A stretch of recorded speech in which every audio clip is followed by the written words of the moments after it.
Ready to move in premium triplex villas at Bachupally APR projects. Chittoor జిల్లా పుంగనూరు నియోజకవర్గంలో 182 polling కేంద్రాల్లో web casting ఏర్పాటుకు EC ముందుకొచ్చింది. భారత చైతన్య యోజన పార్టీ అధినేత బోడి రామచంద్ర యాదవ్ ఫిర్యాదు మేరకు ఈసీ చర్యలు చేపట్టింది.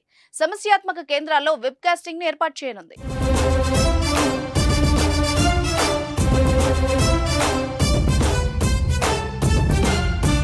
వైసీపీ కీలక నేత మంత్రి పెద్దిరెడ్డి రామచంద్రారెడ్డి అధికార దుర్వినియోగానికి పాల్పడ్డారని, ఆయన అనుచరులు తిరుపతి ఎన్నికల్లో నకిలీ ఎపిక్ కార్డులను సృష్టించి దొంగ ఓట్లు వేయించారని ఇటీవల రామచంద్ర యాదవ్ ఎన్నికల కమిషన్ కు ఫిర్యాదు చేశారు. ఇప్పుడు అదే రీతిలో దొంగ ఓట్లతో పాటు ఇతరత్ర అరాచకాలు సృష్టించి లబ్ధి పొందాలని చూస్తున్నారని తన ఫిర్యాదులో పలు ఆధారాలు సమర్పించారు. పుంగనూరులో ఎన్నికలు ప్రశాంతంగా జరిగేలా చర్యలు తీసుకోవాలని కోరారు. దీనిపై కేంద్ర ఎన్నికల సంఘం స్పందించి విచారణ నిర్వహించింది.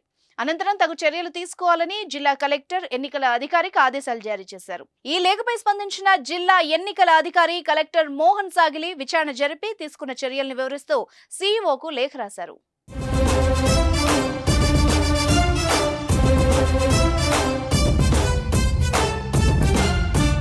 పుంగనూరు నియోజకవర్గంలో మొత్తం 262 పోలింగ్ స్టేషన్లు ఏర్పాటు చేస్తుండగా వాటిలో 182 పోలింగ్ కేంద్రాల్లో వెబ్ కాస్టింగ్ ఏర్పాటు చేస్తున్నట్టుగా తెలిపారు. ఆ పోలింగ్ కేంద్రాల్ని హైపర్ సెన్సిటివ్ గా గుర్తించి తగు చర్యలు తీసుకుంటున్నట్టు వివరించారు.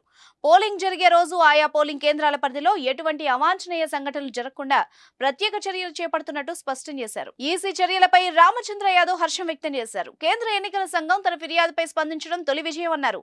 పుంగనూరులో ప్రశాంతంగా స్వేచ్ఛగా ఓటు హక్కు వినియోగించుకునేలా కేంద్ర బలగాలు వస్తాయని చెప్పారు. తాను స్పందించకపోయి ఉంటే మంత్రి పెద్దిరెడ్డి అరాచకాలకు హద్దే ఉండేది కాదన్నారు. మంత్రి పెద్దిరెడ్డి ఓడిపోవాలని పలువురు వైసీపీ నేతలే కోరుకుంటున్నారని తెలిపారు.